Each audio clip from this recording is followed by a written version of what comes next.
আজকে বানাবো স্টাফড আলুর দম। নমস্কার দর্শক, আমি শ্রেয়া। আমার আরও একটি মিনি ব্লগে তোমাদের স্বাগত।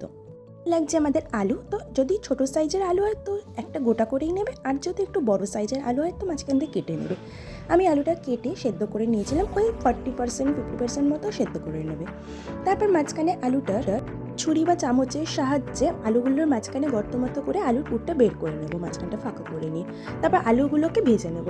আমি তেলে নুন হলুদ দিয়ে ভালো করে ভেজে নিয়েছি। যখন আলুটা সোনালি রং ধরে নেবে তখন তুলে নেবে। আলুর ভিতরে পুরের জন্য আলুর যে এক্সট্রা অংশটা, গ্রেট করা একটু পনির, কড়াইশুঁটি আর ভাজা বাদাম ভালো করে মিশিয়ে নিয়ে তার মধ্যে নুন হলুদ জিরে গুঁড়ো দিয়েছিলাম।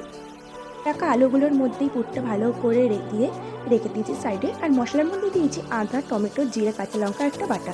আর বেঁচে যাওয়া যে পনিরের যে পুরটা বানিয়েছিলাম সেটা ছিল, সেটাও দিয়ে দিয়েছিলাম। এই আলুগুলো দিয়ে ভালো করে নাড়িয়ে চাড়িয়ে আমাদের রেডি স্টাফড আলু দম। কেমন লাগলো বন্ধুরা?